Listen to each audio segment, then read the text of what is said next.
people, it's me Rome and I would like to welcome all of you to my channel. It's the second episode of our travel vlog and I'm very much excited to share with you all my experiences as I went solo traveling to none other than Sagada.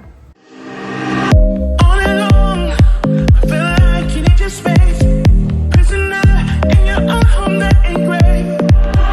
But I know you and me are safe. 1 PM na guys nung nakaalis ako from Baguio papuntang Sagada. GL Trans yung nasakyan ko. So eto na rin yung last trip nila. And if ever napupunta rin kayo ng Sagada and manggagaling kayong Baguio, make sure lang na maaga kayo kung GL Trans yung bus na sasakyan ninyo dahil nagbabago sila ng schedule. Along the way guys, makakita kayo ng small rice terraces and of course mountain views. So kahit 6 hours yung biyahe ko, sulit na rin sa ganda ng mga tanawin.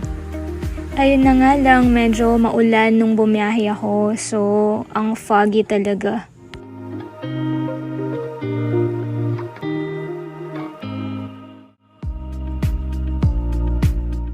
Ayun guys, finally nandito na ako sa Isabelos Inn dito sa Sagada Mountain Province. May dalawang bed and may mirror. Yan. And then, of course, meron tayong private bathroom.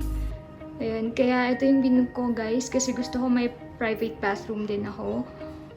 Actually, meron din tayong veranda.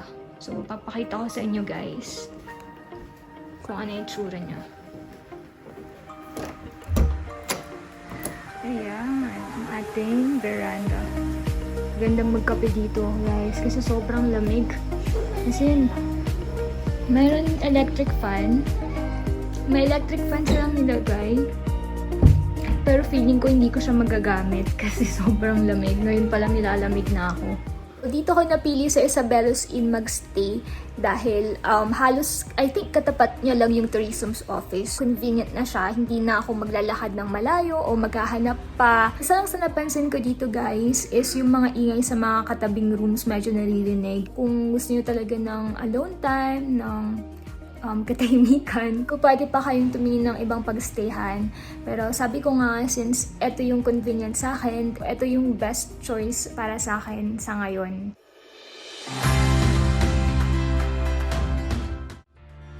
Kakagising ko lang, 8:30 na. I am still waiting for my breakfast. Libre yung breakfast dito. Kasama siya dun sa binayaran ko sa accommodation. So ito na guys, yung napili kong breakfast for today. Omelette, then may coffee. After kumain ng breakfast, bababa na tayo. Pupuntahan na natin yung tourism's office para tignan kung ano yung mga available na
malamig talaga.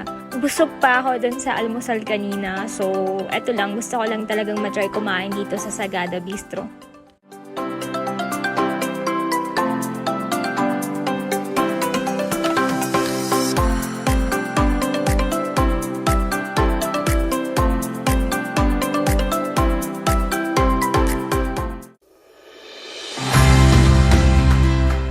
Right after kumain, dumiretso na akong tourism's office para maumpisahan na yung tour ko, which is yung Paitokan Walk. Dadaanan muna natin ng simbahan, then susunod is yung cemetery.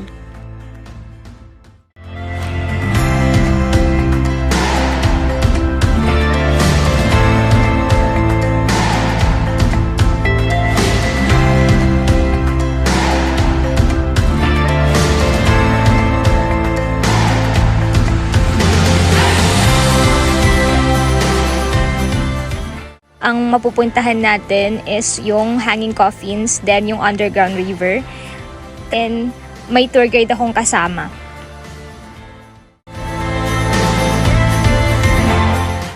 Makakakita rin tayo ng burial caves along the way.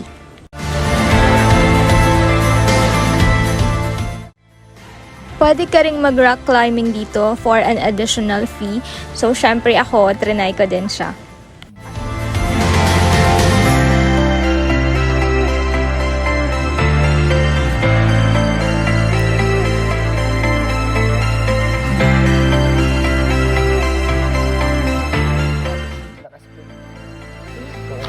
Pag nakatikip ka sa bato, madali kang mapapagod. Tapos pag ito yung next na hahawakan, kaya lagi nasa ganito. Tapos, Pagbababa, pagbababa. bitawan mo yung bato tapos hawak ka sa taas.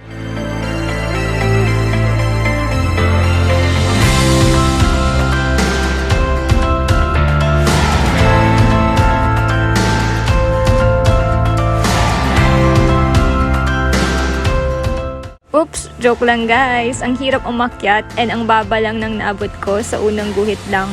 Sobrang haba ng kuko ko so nahirapan ako umakyat.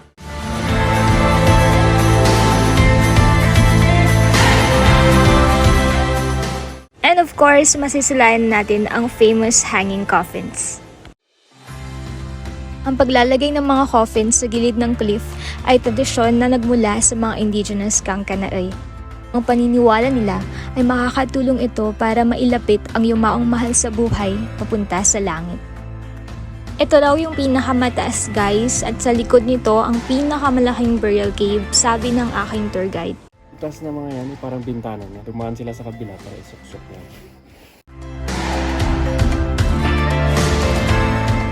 Sobrang dulas ng daanan guys dahil nung nakaraang araw ay umulan and yung mga lalakaran is matarik, pababa, pataas, so dapat mag-ingat. Ang 70% kasi ng Central Sagada ay cave.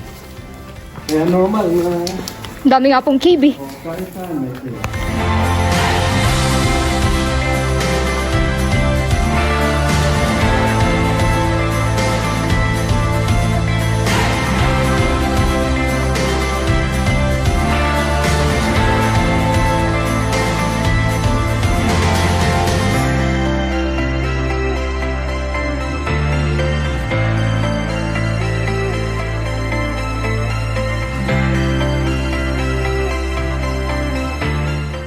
Ayan guys, so papunta na kami ng underground river. Medyo mahaba-haba daw pong lakaran. Pero gagawin natin walang 2 oras. Ayan, kita nyo naman, galing na tayong hanging coffins. And ngayon, last na po ba ito? Tama. Last na namin.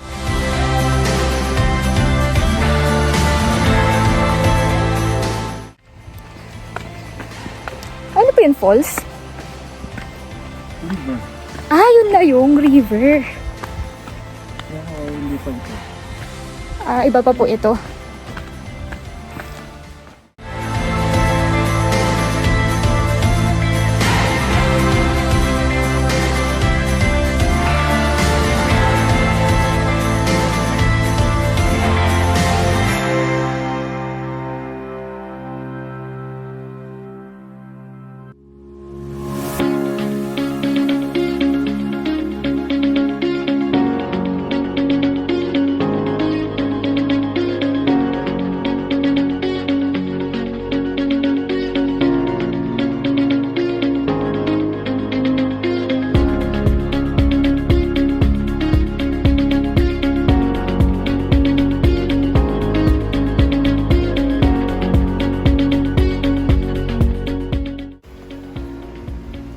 guys! Coffee!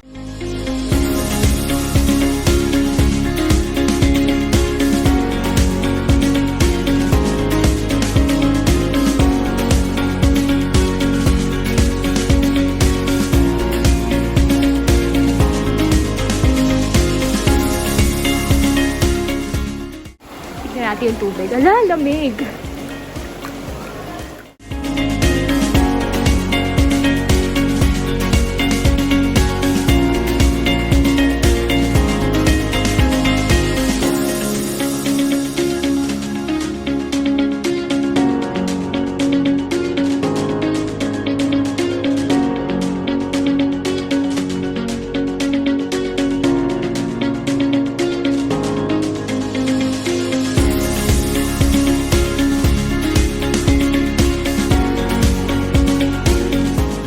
Guys, sa wakas, natapos din. Ano pong pangalan ng pupuntahan natin? Battery. Sa battery. Okay. Hanggang dito na lang muna guys. Bibitinin ko muna kayo at abangan ninyo ang part 2 ng ating biyahe sa Sagada. See you again!